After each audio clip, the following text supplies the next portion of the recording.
అది 1959. 10 విద్యార్థులు కలిసి రష్యాలోని ఉరల్ పర్వతాల్లోకి హైకింగ్ కోసం బయలుదేరారు. వాళ్ళు వెళ్ళి 3 వారాలైంది. వాళ్ళ నుంచి ఎటువంటి సమాచారం వాళ్ళ కుటుంబ సభ్యులకి చేరలేదు. వాళ్ళు ఏమయ్యారో తెలియక వాళ్ళ కుటుంబ సభ్యులు దగ్గరున్న పోలీస్ స్టేషన్లో వీళ్ళు మిస్ అయినట్టు కంప్లైంట్ ఇచ్చారు. అండ్ ఆ సర్చ్ ఆపరేషన్లో వీళ్ళ శవాలు కనిపించాయి. ఈ హైకర్స్ యొక్క శవాలు. ఒకరి శవం నుంచి నాలుగు తీసివేయబడింది, ఒకరి శవం నుంచి కళ్ళు తీసివేయబడ్డాయి.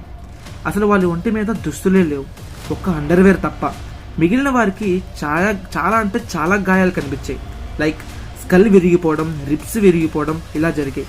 వీళ్ళందరికీ ఇంటర్నల్ బ్లీడింగ్స్ చాలా అయ్యాయి. వీళ్ళు ఎలా చనిపోయారు, ఇంత క్రూరంగా చనిపోవడానికి కారణమేంటో ఈ వీడియోలో తెలుసుకుందాం.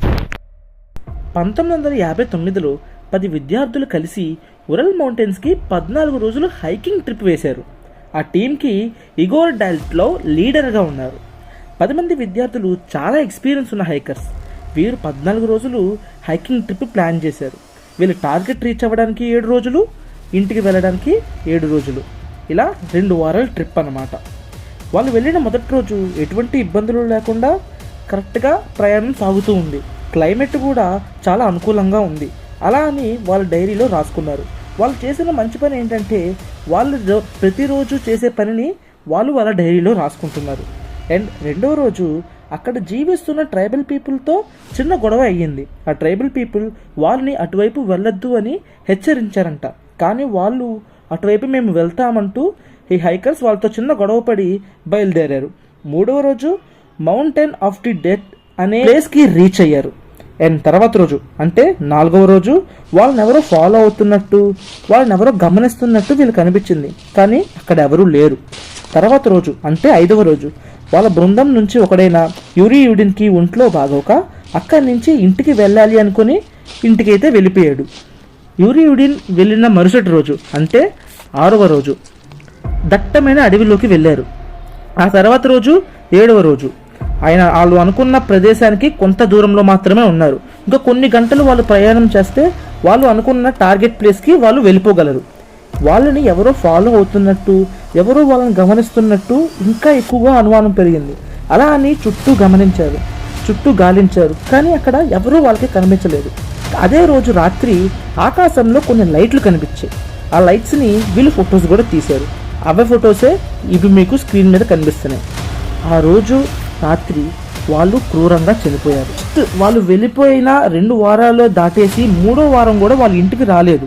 అప్పుడు వాళ్ళ ఇంట్లో వాళ్ళు కంగారు పడి వాళ్ళ మీద సర్చ్ ఆపరేషన్ స్టార్ట్ చేశారు. ఆ సర్చ్ ఆపరేషన్లో వాళ్ళకి ఒక టెంట్ కనిపించింది. ఆ మంచులో కొంచెంగా కవర్ అయ్యి అలా ఉంది. ఆ టెంట్ను కూడా ఎవరో కట్ చేసినట్టు కత్తితో, అది కూడా లోపల నుంచి బయటికి కట్ చేసినట్టు ఉంది. అక్కడి నుంచి వాళ్ళు ఉన్న టెంట్ నుంచి ఒకవైపుగా అడుగులు కనిపించాయి. ఆ అడుగుల్ని ఫాలో అవుతూ ఆ సర్చ్ ఆపరేషన్ వాలంటీర్స్ ముందుకు వెళ్ళారు. ఆ అడుగుల్ని ఫాలో అవుతుండగా వాళ్ళకి ఆ ఫారెస్ట్ దగ్గరలో ఈ హైకింగ్ బృందానికి చెందిన 5 డెడ్ బాడీస్ కనిపించాయి. ఈ 5గురు చనిపోయి ఉన్నారు. వాళ్ళ ఒంటి మీద డ్రెస్ లేదు, ఒక్క అండర్వేర్ తప్ప. కొన్ని ఇంజూరీస్ కూడా ఉన్నాయి. మిగిలిన 4 బాడీస్ అప్పుడు వాళ్ళకి కనిపించలేదు. వాళ్ళ 4 బాడీస్ దొరికిన తరువాత 2 నెలల తర్వాత మిగిలిన 4 బాడీస్ కనిపించాయి. అవి కూడా స్నో అడుగున ఉన్నాయి. వాళ్ళ మీద చాలా ఇంజూరీస్ కనిపించాయి. లైక్ స్కల్ పగిలిపోవడం, చెస్ట్ బోన్స్ విరిగిపోవడం, రిబ్స్ విరిగిపోవడం ఇలా జరిగాయి. ఎక్స్టర్నల్గా సైన్స్ ఏమీ లేవు, కానీ ఇంటర్నల్ బ్లీడింగ్ మాత్రం చాలా అయ్యిందని తెలుస్తుంది. వీళ్ళ మరణాల వెనకాల చాలా థియరీస్ ఉన్నాయి. చాలామంది హిమపాతం అంటారు, వాళ్ళ మీద జంతువులు దాడి చేసాయి అంటారు, పారానార్మల్ యాక్టివిటీస్ వల్ల చనిపోయారంటారు, చాలామంది ఏలియన్స్ అని కూడా అంటారు.